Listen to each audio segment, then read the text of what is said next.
Good morning and welcome to Coffee and Tequila, and we are your hosts, Alastair and Zachary. Is that my name? I don't know. Yes, good morning. Today is Thursday, July 22nd. Yeah, and we hope you're having a very good morning. We're almost to the weekend. We're almost there. Just one more day. Yeah. Keep it chugging. Are you a radio announcer now? I feel like it. Yeah.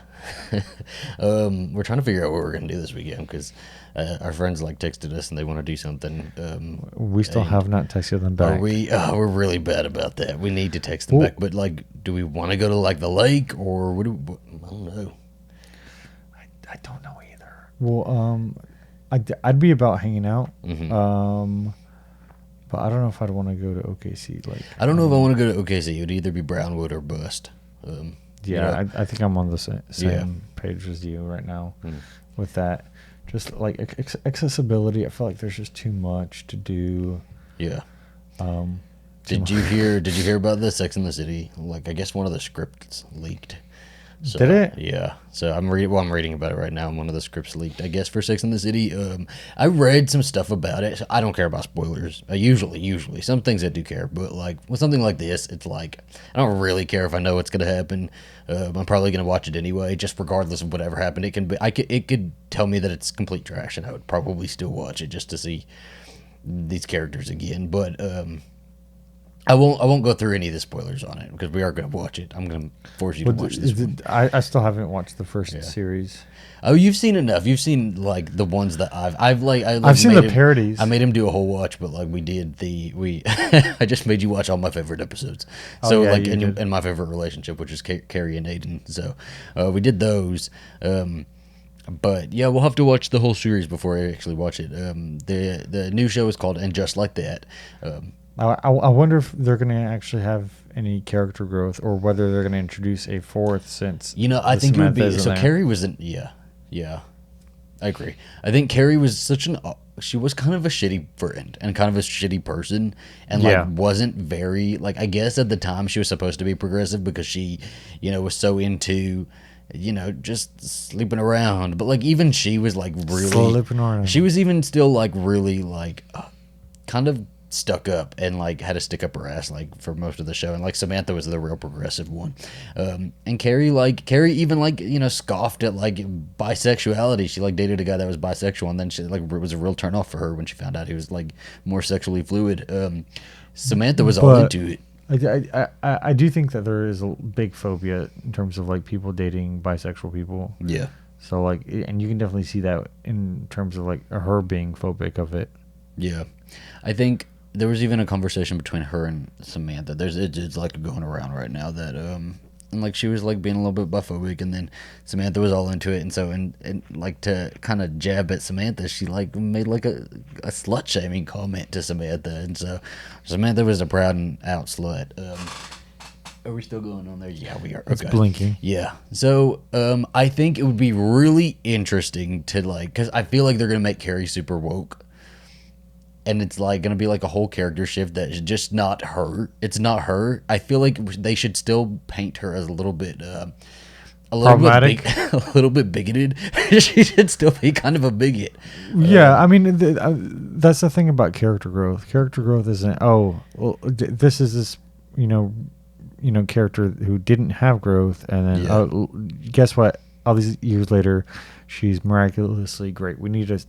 I feel like as an audience, you want to see that over the course of the episodes. And I think if she's going to be a little bit more woke, just like you said, we have to see that kind of progression. We haven't seen that, so I don't want to see her just all of a sudden she's the woke Samantha character. No, it looks without spoiling anything, it looks like one of the leaks kind of points to some turbulence in Carrie and Big's marriage, and Carrie and Big, they've been having turbulence at the beginning of the damn show anyway. So if this is where they're going with it.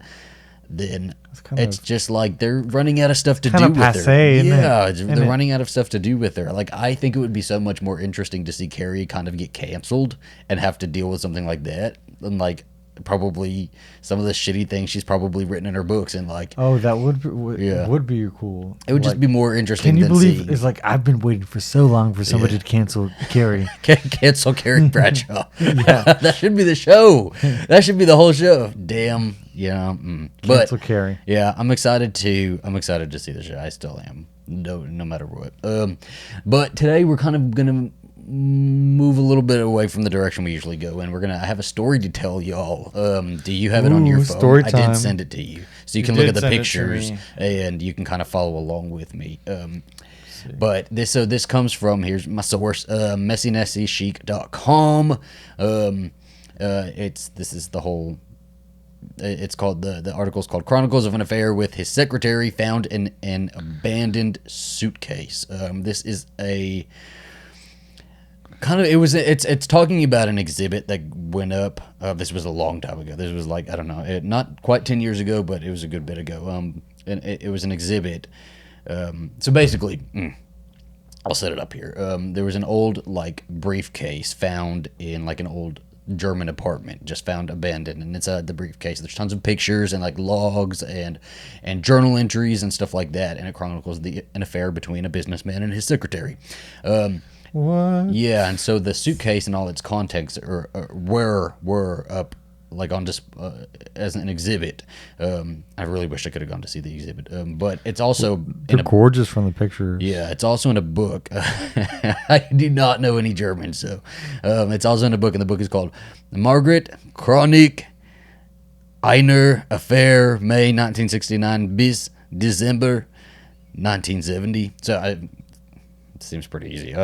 Margaret Chronicle of an Affair, May 1969 through December 1970. Oh, look, I speak German. Apparently, you should just get the book yourself. I've looked the book up, and the book is in German, and I haven't found any English translations of it, and it's like super expensive. I wonder how much it is on eBay. It's out of print now. It was like $100 and something to like $200 and something, but it was published in German in 2012. Yeah, so it's out of print now. But I would really like to, I don't know, there's just something about the whole story that's like really interesting to me, because it kind of taps into our own voyeurism, and like if you guys are watching this, you likely have seen our YouTube videos, so you know that we chronicle our own relationship online, and like, you know, why do you watch us? And that's the same question as why am I interested in the lives of these people, you know?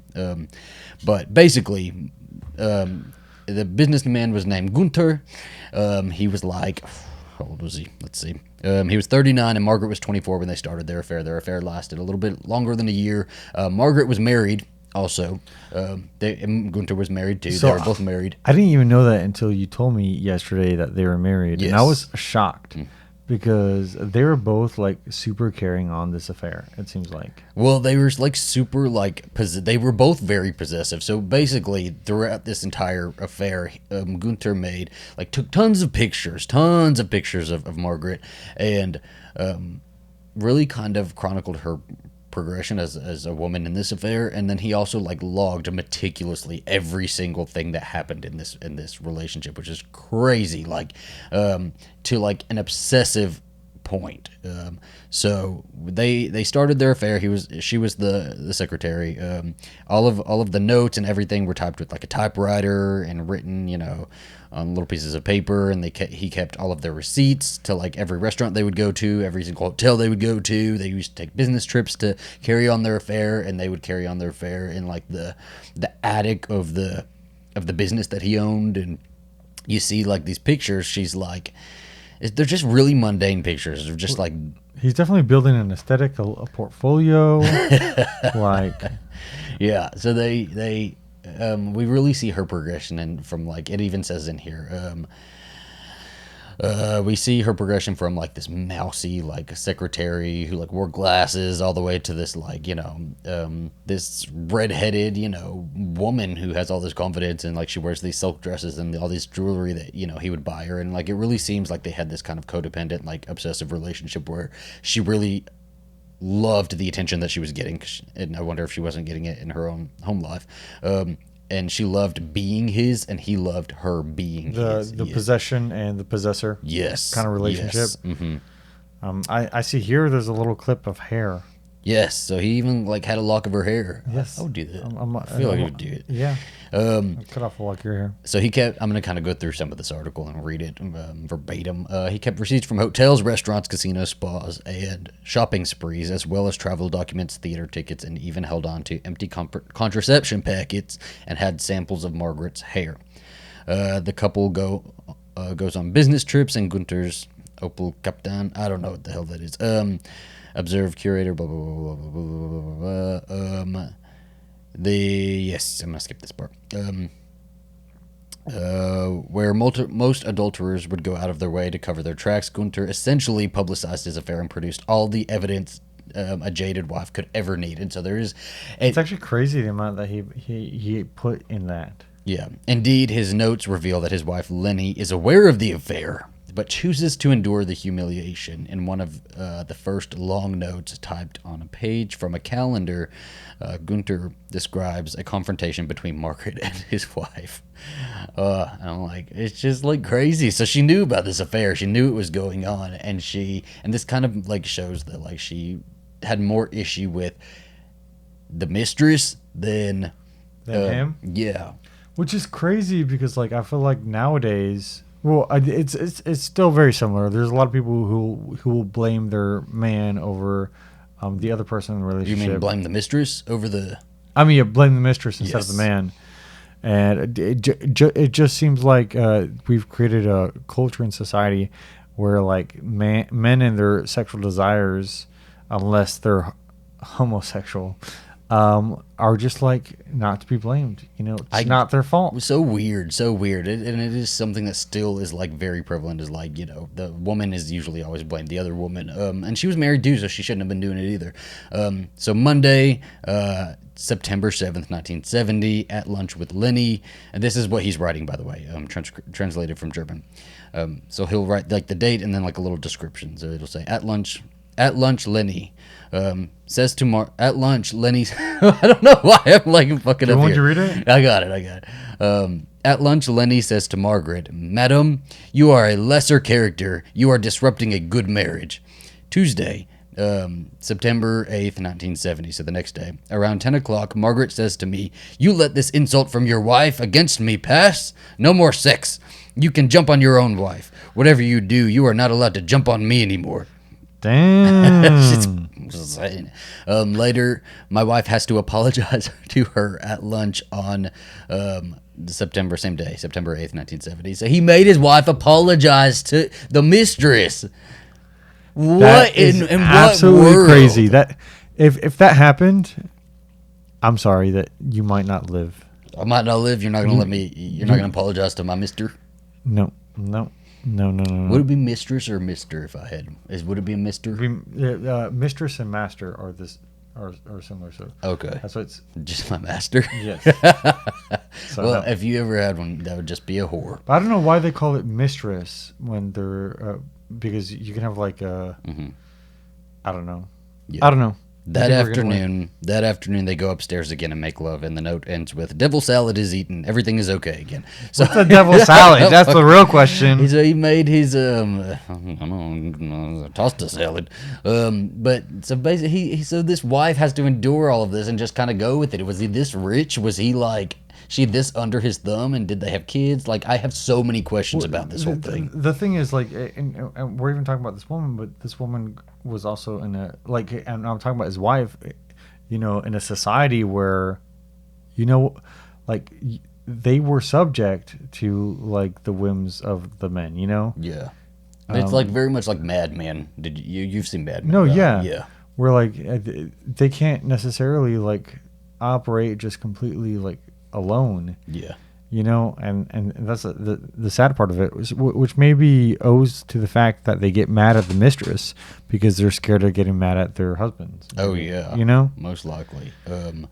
And so, like, yeah, it just seems like she's just, like, it even says here that she enjoys his attention, his generosity, is happy to let herself be manipulated, is jealous, becomes pregnant despite the pills, and has an illegal abortion for the third time in her young life. So she's had 3 abortions by this point. Oh, they smoke weed. They smoke weed. They sit around, take pictures like weed. No, that's a devil salad. Oh, is that it? That's it. Yeah. This is how you know we don't do the weed. Yeah. It made it seem like it was. I Well, thought they if just said finished devil, up their if lunch. they said devil's lettuce, I would have understood it. Maybe. But like, yeah, so they have this camera and they kind of just go around and take pictures, and like, it's not really her, it's more him chronicling this affair through, like, we see it through like his eyes is what it looks like, because there's even one picture where she's like in her underwear at the bathroom mirror, and you can see him just like waist down. You see he's like wearing a shirt, but he has no underwear on. You see his dick, and like, Where? it's in there somewhere. You said that last time, and Did you not find it? That we looked through this, and I was like, I don't see it. Yeah, it's in there somewhere. It's either in there or it's on Google Images, because you can also look up Google Images and find more pictures than are on here, than are in this article. So, let's see. During one of their business trips, Gunter makes a list of all the times they made love. So this is another like kind of just log and ledger that he has. So like Wednesday, 12 August 1970. One time, beginning of her period, and he has like little descriptors. Beginning of her period, in parentheses, tampon. Initiation party, oh, anyways. Tuesday, 18 August 1970. Yellow chair in front of the aquarium, sitting, one time. Wednesday, 2 September 1970, one time, with beautiful music, resting afterwards. It's like, the descriptors. Should we just log all the times we have sex? He's like vibes. Yeah. And so as the affair progresses, his descriptions get longer, become more bold and explicit. From the earlier black and white photos to later ones we also observe Gunter's apparent transformation of his secretary from a shy, simple, mousy-haired girl to a modern, sophisticated woman with fiery red, high-maintenance beehive do.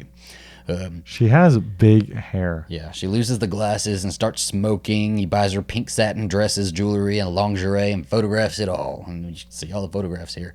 The relationship appears to come to an end just before Christmas in 1970, when reports and photographs of Margaret begin to... It's almost like paparazzi and stuff, except it's just them, doing all this.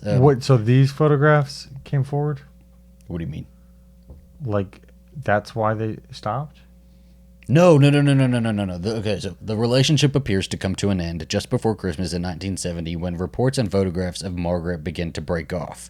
So, like, this is how they kind of assume that the relationship is deteriorating, is because, like, he stops documenting it as much. No, that makes sense. According to Gunter's notes, she tells him, "After Christmas, the fucking will be over, and you will not dance at 2 weddings anymore." They are so eloquent with their speech. So she obviously wants him to like leave his wife and go to her, and he's likely not going to do that, because I'm guessing he's probably had many affairs before this one. Well, why? But has she left her husband though? She has not left her husband, actually. He gets involved with 2 other women. Well, he gets involved with other women at the request of Margaret, who wants him to go on dates with other women, presumably to quell suspicion from her own husband. So I'm guessing, so her own husband is like starting to catch on, and she wants Gunter to go out with other women. Him to get a beard. So she can be like, look, he's going out with other women. He can't be going out with me. There is Gisela, who Gunter describes as sexually starving, and Ursula, a big and skinny 21-year-old who looks really good. White boots, green dress, black hair. So she's that bitch. Gunter reveals that Margaret's subsequent panicked Subsequent? Why can't it be subsequent? Okay, subsequent. Gunter reveals Margaret's subsequent panicked jealousy, begging him not to fall in love with Ursula. So she's worried he's going to fall in love with Ursula, because obviously he's spending too much time with this Plus, whore. she is the queen of the deep. So she's so she's kind of put herself in this she's in the other woman's role. She's kind of put herself in the wife's role, and is like, now you having an affair? Well, she's Ariel. She has the red hair. Oh, she is. You have Ariel, Ursula coming to steal Prince Charming. Vanessa. Do you really want that, Gunter? They do. Yes. So, so Margaret's like begging him not to fall in love with Ursula. He also mentions that despite him being involved with Ursula, Margaret fights with her husband and asks for a divorce. I wonder if they ended up going through with the divorce, because she probably saw Gunter with these other women and was like, you know what? I want a divorce. I want to be with you. Gunter, be with me. Marry me. Love me. Be with me. Choose me. Love me. And his ass didn't do it because he wasn't going to do that. He probably, I don't know what the rules are like in Germany. No, well, he already had a casa chica and a casa grande, and he was happy with that. This is German, Alastair, German. He had a big house and a small house. Speak a little bit more into He had a big house and a small house, and he was happy with it. Yeah. So his last note is a long description of him and Margaret making love.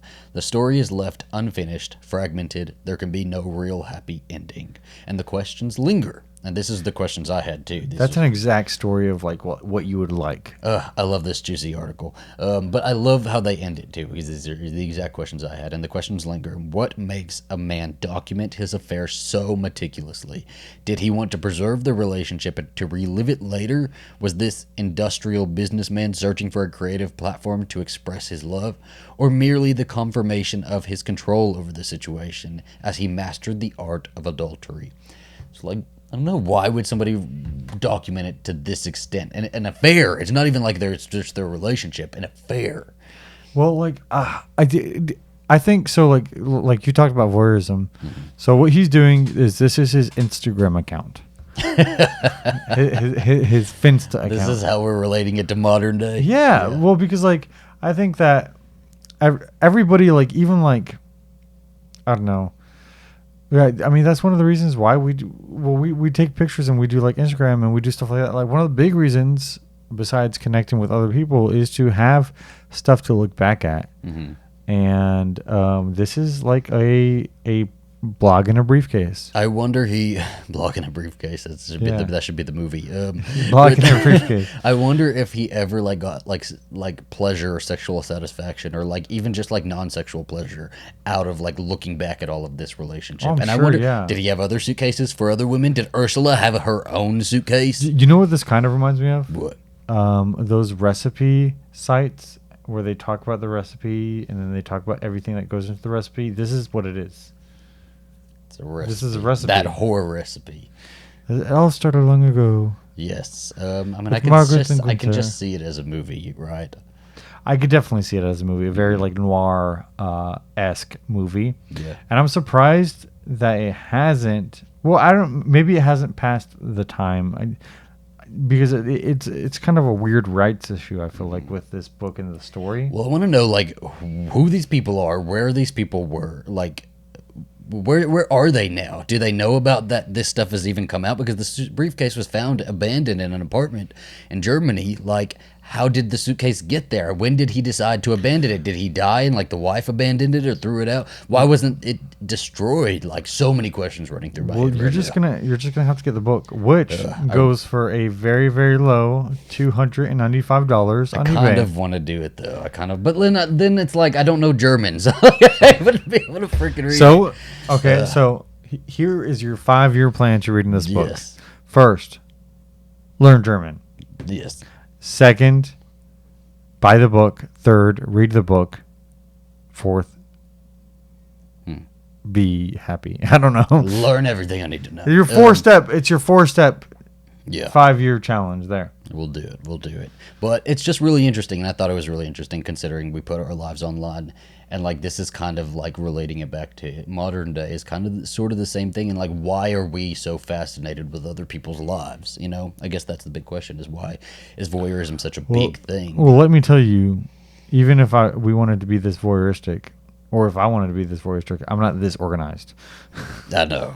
We need to start like this guy would be great with like a diet or something, just logging all of his food and weight and everything. Perfect. Well, what he should do is he should like offer a thing for couples where like I'm guessing he's dead, maybe puts together like a briefcase for them and they can like put stuff together. So for our anniversary, I actually wanted to do this because I had this in mind. Not having an affair, but I wanted to get like an old suitcase and I wanted to start putting all of our stuff in it. Pictures of us because we have so many notes between us. We have a lot, like airplane tickets from all of our trips that we took together. And such a good idea. I want to do that. I think I was going to do that for our anniversary this year, but I just didn't. I have one box somewhere in the house. I'm not going to say where I have a lot of our correspondence in it.